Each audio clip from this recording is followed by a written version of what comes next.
He bought an old house, hoping for a new life. But when his car fell into a crack, a secret that had been hidden by the earth for decades was revealed. Subscribe and write in the comments which city you are watching from. Richard Collins had never thought of himself as a man meant for silence. For most of his life, the roar of engines and the endless hum of the highway had been his companions. He had worked as a truck driver for decades, the kind of work that left its mark on his body in ways subtle and permanent. His shoulders carried the memory of long hours gripping the wheel. His knees stiffened with every mile that passed beneath him, and his eyes grew accustomed to watching the horizon blur into a constant, unchanging line. Yet when he turned 44, he realized that the noise of the world had not only filled his ears, but hollowed out his soul. He was tired of exhaust fumes, of honking horns, of the way the city never truly slept, but instead pulsed with a restlessness that seeped into his bones. He longed for something quieter, a life where he might hear the wind instead of traffic and see stars instead of neon lights.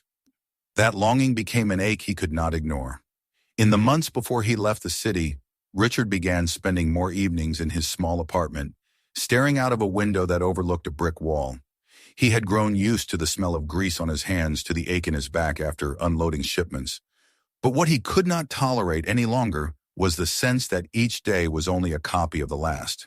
He felt as though time itself had stopped moving, as though his life was caught in a loop that would never end unless he found the courage to break it. And so he did what so many tired men before him had done. He began looking for an escape. The search was at first casual, late nights spent scrolling through property listings on his aging laptop. More of a dream than a plan. He dismissed most of what he saw. The house is far too expensive, the pictures too polished, the promises of quiet suburbs undercut by the faint outlines of shopping malls in the distance. But then one evening, bleary-eyed and sipping coffee that had long gone cold, he saw it. A listing for a 2-story house in a quiet town just outside the city. The photos were unflattering. The paint was peeling, the shutters hung uneven, and the driveway was riddled with cracks like veins across old stone.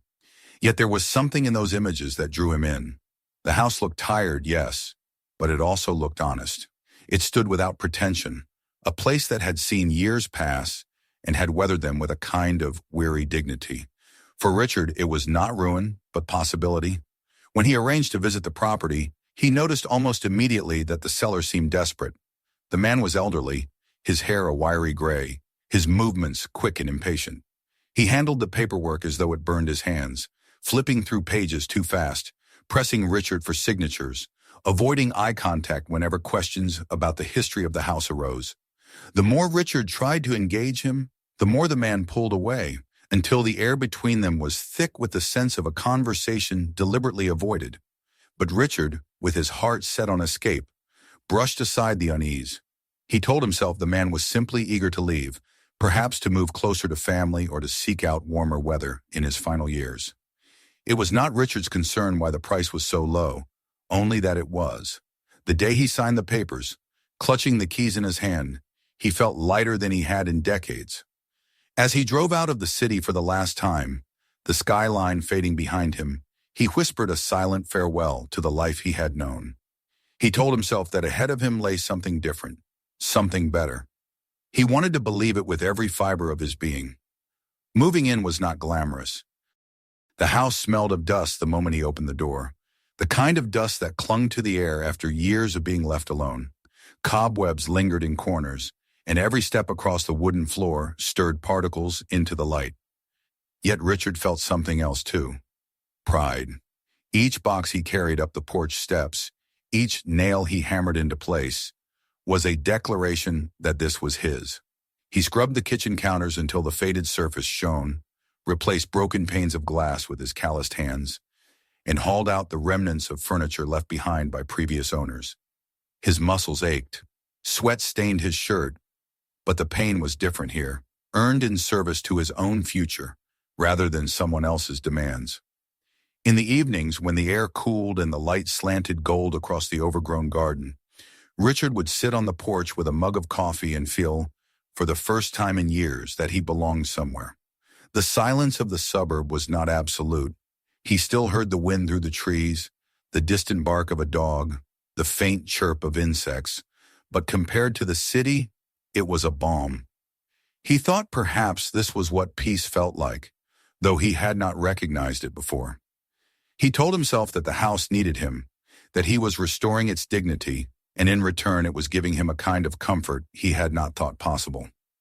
Yet beneath the comfort lingered something else. It began quietly, almost imperceptibly. At night, lying in his unfamiliar bedroom, with its uneven walls and slightly sagging ceiling, Richard sometimes heard noises that made him hold his breath. A faint scrape, a shifting sound that seemed to come not from the walls or the roof, but from below. At first he dismissed it as his imagination, the kind of trick an old house might play on a man unused to its voice. All houses creaked, he told himself. All structures whispered in their own way. But the sounds returned, sometimes sharper, sometimes duller, until they became a part of the silence itself. Each morning when he left for work, he noticed the driveway. The cracks were deeper than he remembered, spiderwebbing across the surface in a way that seemed unnatural. He thought about resurfacing it, but told himself it was not urgent. He had more pressing repairs, more immediate tasks. And yet, every time his boots struck the uneven stone, he felt a faint unease, as though the ground beneath him was not as solid as it should have been. There were moments when he caught himself staring too long at the driveway, his chest tightening without reason. He remembered the seller's nervous hands, the way his eyes darted away at questions. It was easy to dismiss, easy to tell himself it was nothing but coincidence, yet the thought clung to him. At night, the scrape beneath the floor returned, and Richard found himself lying awake, straining to hear it. Sometimes it was like gravel brushing against metal, other times like a dull thud, as though the earth itself shifted in secret. He never spoke of it to anyone. To neighbors, he smiled and said he was settling in well. To his co-workers, he described the house as peaceful, quiet, just what he needed. It was easier to lie than to admit that silence could be as unsettling as noise. One evening, as he sat on the porch watching the sun sink behind the trees, the unease pressed harder. The garden was still, the air cool against his skin, yet when his eyes drifted to the driveway, to the cracks that seemed to stretch deeper into the ground, a chill ran through him. He had left the city to escape chaos, but here, in the silence he had sought so desperately, he felt a different kind of weight. The house stood with its weary dignity, but the earth beneath it seemed restless, as though carrying a secret of its own. Richard leaned back in his chair and told himself again that it was nothing.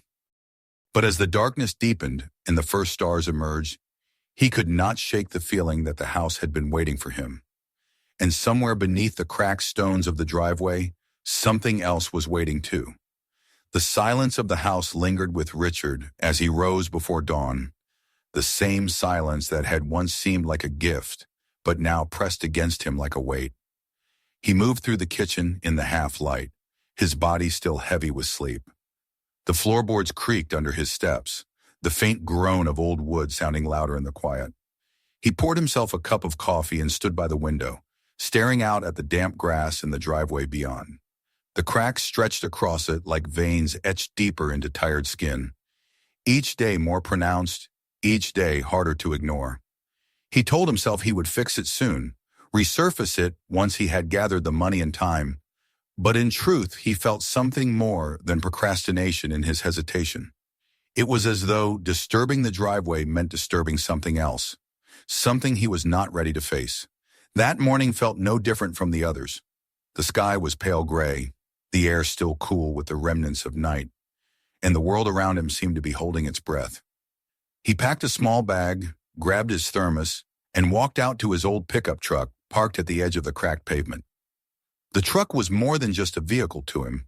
It was a companion from his working days, its engine's growl familiar, reliable, a reminder of a past life that was both hard and comforting in its own way. He climbed inside, dropped the thermos onto the passenger seat, and twisted the key in the ignition. The engine roared to life, a sound he had always found steadying, a reassurance that some things did not change. But as he shifted into reverse and pressed gently on the gas, the world betrayed him. Instead of rolling back smoothly as it always had, the truck lurched awkwardly. Richard felt a violent jolt, his body snapping forward against the seatbelt, his stomach lurching as though the ground itself had buckled beneath him. The rear of the truck sank, not much at first, just enough to throw the vehicle off balance. But the sensation was unmistakable. The wheel had slipped into something soft, something hollow. The steering wheel trembled under his hands as if alive. He slammed his foot on the brake, his heart pounding in his chest, a rush of fear flooding through him. For a moment he thought the entire truck would be swallowed whole, dragged into the earth beneath his driveway. He shoved the gear into park, killed the engine, and with a force born of instinct, pushed open the door and leapt out onto the gravel. His boots crunched against the stones as he scrambled toward the back of the truck, his breath ragged, his palms slick with sudden sweat. What he saw made him freeze. The rear wheel of the truck had sunk several inches into the driveway. The concrete beneath it split and jagged. A slab had collapsed into a shallow hollow, its edges broken away to reveal the loose, dark earth below. It looked as though the ground had simply given up, the earth caving in to reveal something it had been hiding. Richard bent down slowly, his knees stiff, his body trembling with the knowledge that another inch, another second of hesitation, and the truck might have slid deeper into the void. He crouched at the edge of the collapse, his hands brushing away fragments of concrete. His fingers felt the roughness of broken stone, the strange looseness of the soil beneath. It was not compact as it should have been, not solid ground, but earth that had been disturbed.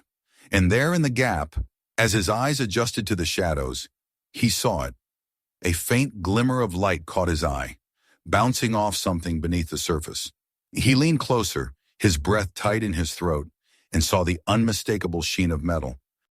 It was dull, corroded, stained with rust, but it was not natural. It was man-made, something that had no reason to be buried beneath his driveway. For a long moment he simply knelt there, staring, his mind struggling to reconcile what he was seeing. The rational part of him whispered that it was nothing more than old debris, perhaps remnants from when the house had first been built. Maybe it was a discarded pipe or a sheet of scrap metal, forgotten and buried decades ago. But another part of him, deeper, quieter, refused to believe it. The shape was too precise, too deliberate. It was not something that had simply fallen there by chance. It was something that had been placed, hidden, deliberately. He sat back on his heels, wiping dirt onto his jeans, his chest still rising and falling too fast. The morning seemed unnaturally still around him, the air heavy in his lungs. He felt as though the earth itself was holding a secret just beneath his feet, one that had now been revealed by accident. His mind flashed back to the cellar, the old man's restless hands, the way his eyes had darted away when questions about the house's past had come up. The memory felt sharper now, edged with meaning he had not wanted to see before. Had the man known? Had he concealed this, buried it under concrete and stone, hoping it would never be found? Richard stood slowly, his legs stiff, his heart still hammering. He circled the truck, staring at the cracked pavement, at the shadows that seemed to shift faintly in the hollow below. The driveway, once just another chore waiting to be done, now seemed like something alive, something breathing beneath the weight of his truck and his life. He felt the chill of realization sink into him. The noises he had heard at night, the faint scrapes and groans, were not just the settling of an old house. They had been the whispers of this moment, warnings he had ignored until the ground itself had forced him to see. All day the image haunted him. At the shop, surrounded by the roar of tools and the clatter of metal, he could not focus. Every wrench in his hand, every hiss of air from the compressor, reminded him of the sudden groan of concrete giving way. His co-workers joked as they always did, their laughter echoing through the garage. But to Richard it sounded far away, hollow, like voices coming through a wall. He nodded when spoken to, forced a smile when required, but his mind circled back again and again to the crack in his driveway and the glimpse of rust beneath it. He imagined the truck sinking deeper, imagined himself being pulled down into the earth with it. He thought of the noises at night, the scrape of stone against metal, and felt a shiver creep up his spine. The ground was not solid. His home, the place he had thought of as his refuge, stood atop something hidden, something waiting. By the time he drove back home that evening, the sun low on the horizon, painting the sky in muted shades of orange and violet. His decision had already been made. He parked the truck carefully, avoiding the broken slab, and walked slowly toward the hollow. The broken edges of the driveway were sharper in the fading light, the shadows beneath them darker, deeper. He crouched again, brushing away loose soil, and the glimmer of rust answered him like a signal. The question swirled inside him, louder than ever. Why was it there? Who had put it there? And why had it been buried beneath layers of earth and stone, sealed away as though never meant to be touched again? His fear battled with his curiosity, but he knew already which would win. He could no more ignore this discovery than he could ignore the beating of his own heart. The silence of the evening deepened around him, the wind barely stirring the grass, the first crickets chirping in the distance. Richard stood slowly, brushing the dirt from his hands, and looked down at the broken driveway that had betrayed its secret. The morning had begun like any other, but now nothing was the same. The ground beneath his feet was no longer just ground. It was a doorway, waiting. And though he told himself he would leave it for tomorrow, he knew even then that he would return. He had to.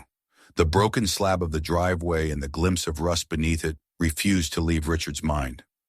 That night he lay in bed with the window cracked open, the cool air of the suburb drifting in.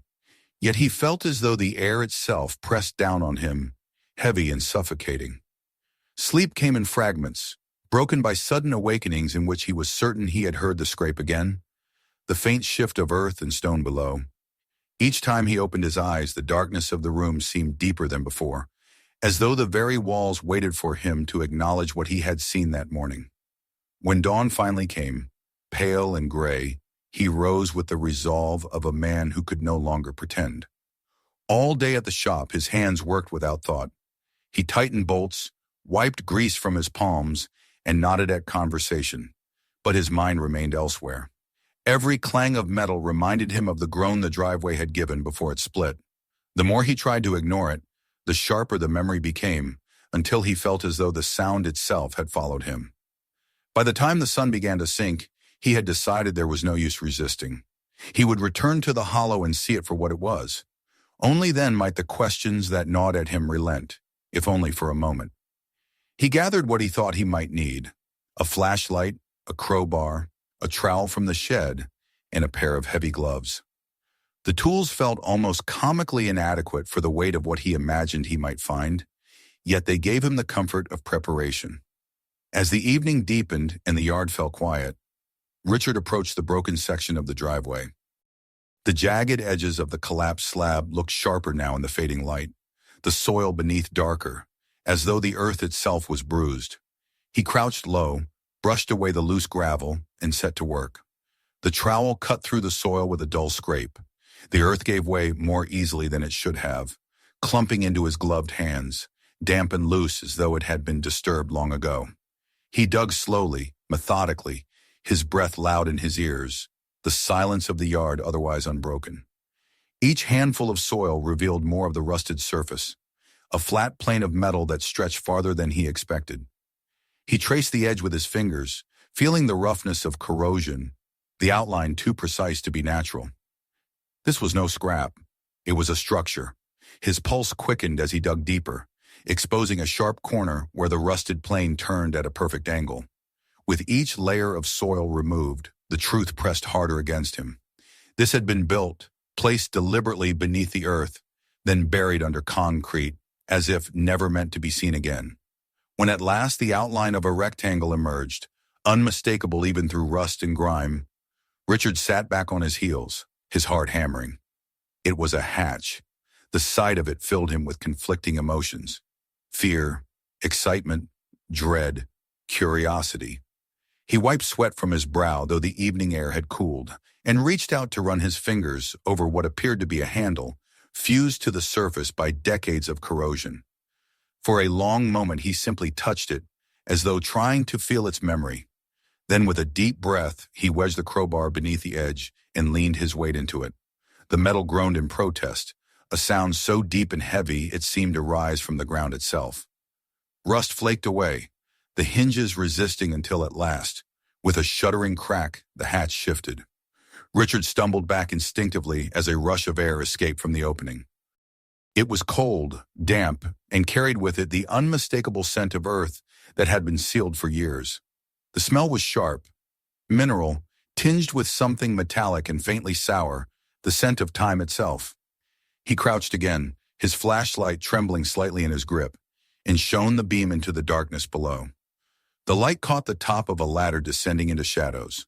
The rungs were corroded but intact, their outline clear against the brick walls that framed the passage. The bricks glistened faintly with moisture, slick with condensation, and the air rising from below felt heavier, thicker, as though it belonged to another world entirely. Richard's breath quickened. Here was the source of the sounds, the secret that had waited beneath his driveway. For several minutes he hovered at the edge, torn between retreat and descent. His rational mind urged him to close the hatch, to seal it once more, and pretend it had never been opened. But the sight of the ladder, the deliberate construction of the passage, held him in place. It was not a sinkhole or random debris. It was something built to be used, something that carried the weight of intention, and he could not turn away. He tied a length of rope around a sturdy post nearby, looped it securely around his waist, and tested the knot with trembling hands. His flashlight beam wavered across the opening as he lowered one boot onto the first rung. The metal groaned beneath his weight, the sound sharp in the silence, but it held. Slowly, carefully, he began to descend. The air grew colder with each step. Moisture clung to the bricks, droplets catching in the beam of his flashlight. The smell of earth grew stronger, mingled with the faint scent of rust. His boots slipped slightly on the slick rungs, and for a moment he felt his stomach lurch. But he steadied himself and pressed on. The mouth of the hatch above grew smaller, the pale glow of evening shrinking until it was nothing but a faint outline. The silence deepened, broken only by the rasp of his breath in the creak of metal beneath him. At last his boots struck solid ground. He stepped off the ladder and turned slowly, his flashlight sweeping across the space. The beam revealed a chamber, larger than he had imagined. The walls reinforced with brick and concrete, the ceiling low but sturdy. The floor was earthen, uneven, and littered with the remnants of objects long abandoned. Crumpled newspapers lay in a corner, their pages yellowed and brittle. Rusted tin cans were stacked against one wall, some collapsed inward, others still intact but corroded. Shattered glass bottles gleamed dully in the light. And then his beam caught the markings. On the far wall, drawn in uneven strokes of black, were words scrawled in charcoal or soot. They were faded, smudged with time, but still legible in places. Wait, night, fear. The words repeated, some circled, others crossed out, written in hurried, uneven strokes as though by hands that trembled. Richard's skin prickled as he read them, the chamber suddenly feeling smaller, the air heavier. These were not idle scribbles. They were fragments of desperation, messages left behind by people who had once huddled here in the dark. His flashlight moved slowly across the chamber, illuminating more details. In one corner, scraps of fabric lay piled together, the remnants of bedding that had long since decayed. Empty jars and rusted lids were scattered nearby, faint impressions of crates etched into the soil. Against the far wall, half buried in dirt, he saw the shape of a small wooden doll. He crouched and lifted it gently, brushing dust from its faded surface. The paint was chipped, the limbs stiff, but it was unmistakably a child's toy. His chest tightened as he imagined small hands clutching it in the darkness, whispering comfort against fear. Next to the doll lay a tin soldier, its once bright colors dulled by rust, one leg bent awkwardly, frozen forever in its stance. Beside it was a scrap of cloth, a handkerchief embroidered faintly with initials that time had nearly erased. Richard held it up carefully, the threadbare fabric fragile against his fingers, and felt an unexpected wave of sorrow. These were not mere objects. They were fragments of lives, tokens of people who had sought safety here, when the world above offered them none. Near the base of the wall, half hidden by soil, he found a small metal box. Its hinges were stiff, its surface pitted with rust. But after prying it open, he discovered brittle papers inside. They were too fragile to unfold without crumbling, but atop them lay a folded scrap that seemed intact.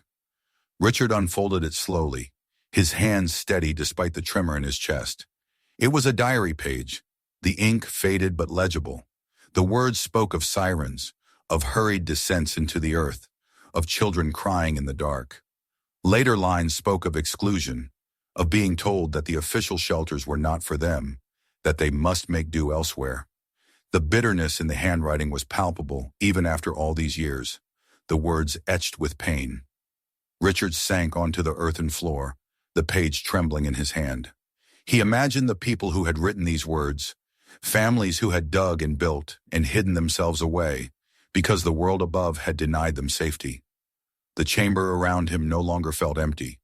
It was filled with echoes, with voices that pressed against the silence, demanding to be heard. For a long time he sat there, the flashlight beam wavering across the walls, illuminating the words scrawled in soot, the remnants of food and fabric, the toys abandoned in haste. He felt not just curiosity, but grief, a sorrow for people he had never known, yet felt connected to. This was not just a forgotten cellar. It was a monument to survival, to fear, to resilience. And it had been buried deliberately, sealed beneath concrete and stone, as though the world had chosen to forget it. When he finally rose, his legs stiff, his chest heavy, Richard knew he could not leave it behind. He climbed the ladder slowly, the air above feeling strange and unreal after the weight of silence below. Emerging into the evening light, he pulled the hatch closed, his hands trembling, and sat on the edge of the broken driveway. The world around him looked unchanged, the grass, the trees, the fading glow of the sun. Yet everything was different. Beneath his home lay a story, one that had waited decades to be uncovered. And Richard knew with certainty that he was only at the beginning. The chamber had spoken, and though he had seen enough to fill him with unease, he understood that he would return. The truth hidden beneath his driveway had more to reveal, and he could not turn away. The air of the underground chamber clung to Richard long after he had climbed back into the evening light. Even as the hatch was sealed again beneath his boots and the garden stretched out quietly before him, the weight of what he had seen refused to leave him. He carried it into his house like an unwelcome companion. The silence of the rooms altered now, no longer neutral but charged with memory. When he sat at the kitchen table that night, staring at his hands still streaked with dirt, he felt as though the earth itself had spoken to him. The doll, the soldier, the handkerchief, the diary page. Each was a voice that had crossed decades to find him. And in their finding, they had made him responsible. Sleep was almost impossible. When he finally drifted into uneasy rest, he was jolted awake by imagined sounds. The scrape of earth, the whisper of children's cries, the muffled thrum of planes passing overhead. He would open his eyes to darkness, his chest heaving, and stare at the ceiling while the house seemed to breathe around him. It was not just fear. It was a strange, unbearable grief that wrapped itself around him like a shroud. By morning, he knew he could not let it remain only a secret between himself and the silence below. The chamber demanded more than curiosity. It demanded recognition.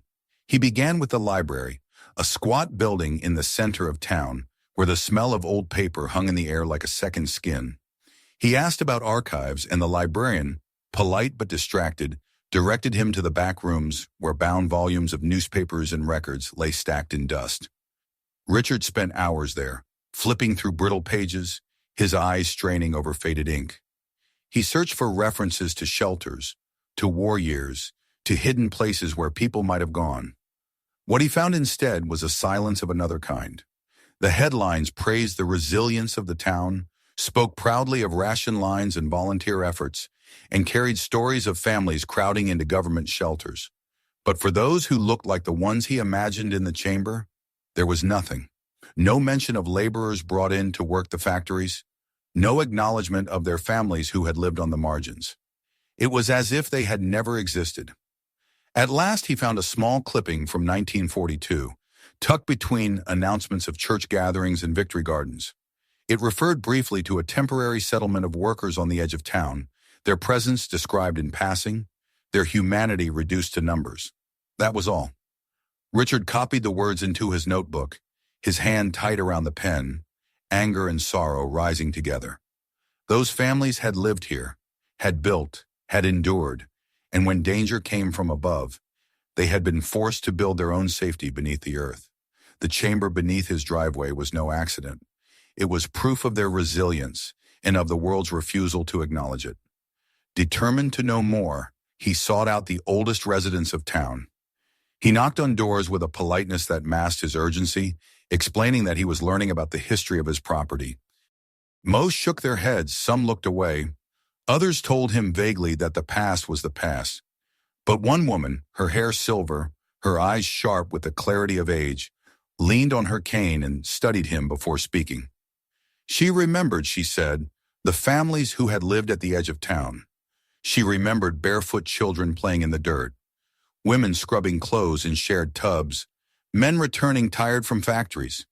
When the sirens sounded, she never knew where they went. They would vanish from sight, silent until the all-clear was given. Then they would reappear, carrying on as though nothing had happened. She had wondered, she admitted, where they found refuge. Richard thanked her, his chest aching with the weight of confirmation. They had disappeared into the earth, into the chamber he had uncovered. The connection grew heavier each day. He began spending his evenings at the kitchen table surrounded by scattered notes, the diary page protected carefully in a plastic sleeve, the handkerchief laid flat beside him. Each object felt like an anchor, pulling him deeper into a history that had been hidden by choice. He understood now that the old man who had sold him the house must have known. Perhaps he had chosen to bury it, to pour concrete and lay stone over the hatch, to erase what he considered inconvenient. But the earth had betrayed his attempt, and now the past had found a way back into light. Richard could not ignore it, nor could he allow it to be forgotten again. So he returned to the chamber.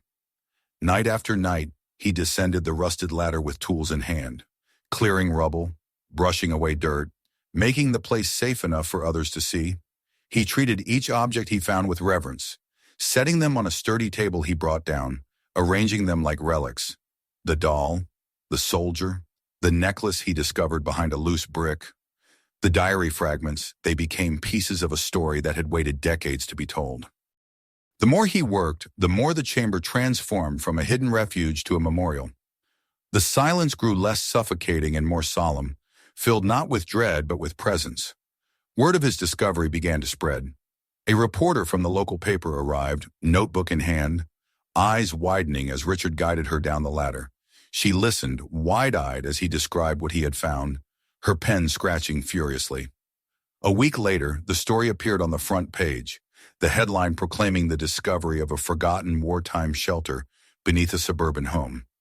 Neighbors who had once dismissed his words now came to see for themselves, their expressions shifting from skepticism to awe as they stood in the chamber, staring at the words scrawled on the wall. Some whispered apologies for doubting him. Others simply stood in silence, the weight of what they saw pressing into them. Soon television crews arrived, cameras capturing the rusted hatch, the narrow ladder, the damp walls. Richard stood aside as lights and microphones filled the space, but he did not care for the attention. What mattered were the voices. He spoke to anyone who would listen about the families who had built this refuge when the world denied them shelter, about the strength it took to carve survival from earth and brick. He refused to let the story be reduced to curiosity. It was not spectacle, but truth. Not everyone agreed. Some town officials frowned at the attention, muttering about safety concerns and costs. A few even suggested sealing it again, burying the chamber once more. They argued that stirring up such stories would only create division. Richard listened, but did not yield. He spoke at meetings with a quiet conviction that carried more weight than shouting ever could. History, he told them, was not meant to be comfortable. Remembering was not easy, but it was necessary, and these voices deserved to be remembered. One afternoon, he guided a group of school children into the chamber. Their eyes widened as they saw the scrawled words on the wall, the doll resting in its glass case, the diary open to a page describing a night of sirens and fear. Their teacher explained what had happened, spoke of exclusion, resilience, and the refusal to be broken. Richard stood back, watching the children absorb the story, and felt something he had not felt in years. Hope. The voices that had once been confined to whispers in the dark now spoke through young minds, carried forward into the future. Eventually, the designation came. The chamber was recognized officially as a site of historical significance, its preservation secured. Richard stood quietly outside his home that day, staring at the hatch. It no longer felt like a burden or a threat. It was a doorway, not into darkness, but into memory. He touched the rusted handle gently, his heart steady, and thought of the diary's words, of the toys, of the necklace that had once rested around a mother's neck. He thought of the fear and the courage that had filled this place. As the sun set that evening, he sat beside the hatch, listening to the quiet. It was no longer the empty silence that had once unsettled him. It was a silence filled with presence, with echoes of laughter and fear, of whispered prayers and shared strength. He closed his eyes and let it wash over him, a chorus of voices that had waited too long in the dark, but now stood in the light. And in that moment, he knew with certainty that his role was not to keep the secret, but to be its keeper, the one who ensured that it would never be buried again. Don't forget to subscribe so you never miss the next unbelievable story. Take a moment to check out our other videos for more powerful stories still to come. And please share this video with your friends and family. Some stories are too important to keep to yourself.